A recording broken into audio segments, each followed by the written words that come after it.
Assalomu alaykum do'ston aziz, подписчикони гиромӣ, бародарони хоҳарон, касоне ки дар роҳи инвеститсия, дар роҳи трейдинг, дар роҳи худоомӯзишӣ мехоҳанд дар биржаҳои умумиҷаҳонӣ кор кунанд, дар терминал МТ4 кор кунанд ва дониши худро сайқат диҳанд, ба онҳо як дарси навбати дигар оғоз мекунем.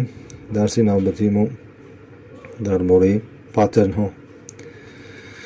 Яъне баъзе шогирдон хоҳиш карданд ки бо ягон хел сигналҳои аниқ ҳастме ки мо бе ягон хел шакку шубҳа аз рӯи ҳамон сигналҳо ё харем ё фурӯшем. Дар ҷавоби саволи онҳо мегӯям ки ки албатта ин сигналҳои бениҳоят 100% набошад, ҳам 90%, 95% сигналҳо ҳастанд ки аллакай чандин бор ман дар асоси ин сигналҳо фоида ба даст овардам, кор кардам. Ин сигналҳоро барои шумо чӣ пешниҳод мекунам. Ин сигналҳо чи аст? Сигнали буратино аст. Паттерн мегӯям. Паттерни аз ҳама чи ба ҳақиқат наздиктар, аз 100%, 2% ё то 5% ошибка додаш мегӯем паттернҳо, лекин бисёр вақт албатта ин сигнали паттерн, ин сигнали буратино чӣ мешавад? оправдан мекунад. фарз кардем чӣ хел? мана бинед дар расм тренд чӣ буд? Тренд нисхадяшӣ буд. Нисхадяшӣ омад, лекин дар як ҳолат истода нарх чӣ шуд? бозӣ кару, лекин як чӣ пайдо шуд? Як сояи калон пайдо шуд. яъне дар медвежи свеча сояи калон пайдо шуд. аними сояи калонро чӣ мегӯянд? ба таври хел маънавӣ барои ишора кардан, барои осон шудан чӣ мегӯянд? буратино мегӯянд ба забони русӣ. чӣ хел ки мегӯянд буратино? як чи қаҳрамони афсонавӣ аст, яъне мултико ҳастанд, қаҳрамони афсонавӣ ҳастанд. буратино бинаш дароз аст. ба воситаи ҳамон монанд карда чӣ мегӯянд? буратино, знак буратино, яъне биниш дароз.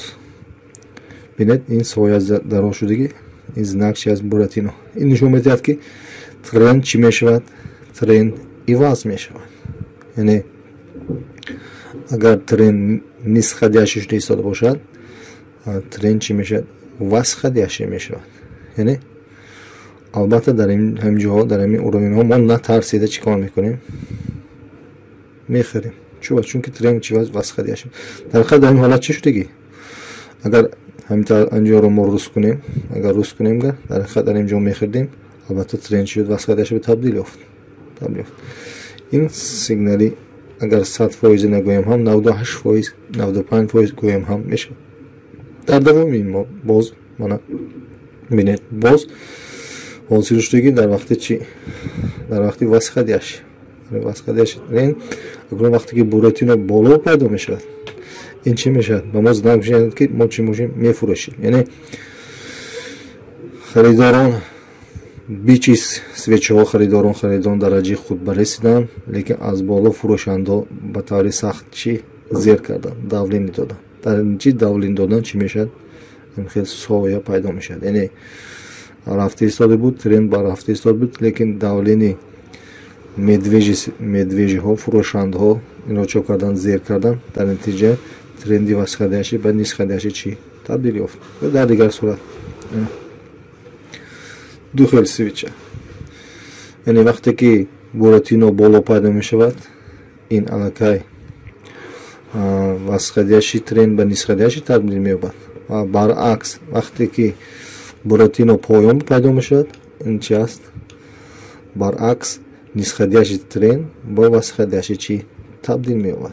барои ҳамин мегӯям ки анин знаки буратино дар боло пайдо шавад, медвежи пин барменомад, дар поён пайдо шавад, бичи пин барменомад. бичи яъне тренд ба чӣ табдил меёбад? ба баландшавӣ. дар ин ҷо ба пастшавӣ табдил меёбад. аз баландшавӣ ба пастшавӣ табдил меёбад. дар ин ҷо аз пастшавӣ ба баландшавӣ чӣ табдил меёбад. дар ин ҷо низ мисол овардан мана барои фаҳмиши ҳар яке худошон трейдерон ба таври худ چی میکنن؟ اشاره میکنن برای آسان شدن فهمش. میگوین که خیلی این ناسی بوراتینو است، یعنی ناسی بوراتینو این لیوی گلاز است، چشمی چاپش است، این چشمی چی راست است. بنابراین چی میگوین؟ این پاترن بوراتینو. در کجایی که شما این زنک رو بینید که خیلی حالت آسان شد، البته این برای شما سیگنال است چیکار کنید؟ فروشید. در پایان حاصل شود چی؟ خرید. نترسید. البته استاپ لاس تیک پروفیت هم میمونید، لیکن همه این برای ما точка входа چی نشون میده. یعنی ترین نسخه بود، من کمتر بازی کرد، باز به چی؟ به точка входа اینجا است. اینجا اونده البته شما چی خریدن و نترسید آغاز کنید. در اینجا فروختن و نترسید آغاز کنید. دیدید که این سیگنال است، نترسید فروشید. البته تیک پروفیت استاپ لاس هم نیز مانید برای احتیاط. اکنون بغیر از همین زنک بوراتینو باز دیگر زنک ها پاترن ها هستند. در اساس این پاترن ها ما چی میکنیم؟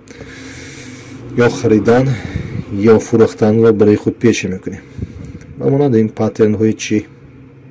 مدویجی، یعنی مدویجی پاترن هایی که زنک های سیگنال ها هستند که برای ما نشان میدن برای فروختن را آغاز کردن. یعنی مدویجی مرزورات میگن، نه از حالتی بلندشوی به پشتشوی میفروند. نه چی میگن؟ ترند از حالتی بلندشوی به پشتشوی فرومد. ترند چی شد؟ نسخه دیشی شد، یعنی مدویجی شد.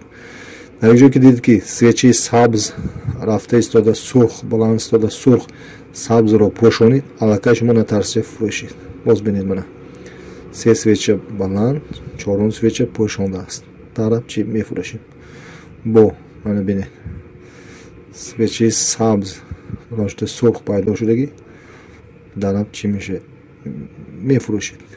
برای خودشون تا نوبر کردن. медвежий поглощение, темные завеса, сильный верх крепост. منو بینید اگر سبز شدگی با سرخ شدگی با سبز شدگی. انا همین نشان دید که شما البته چی کنید؟ فروشید.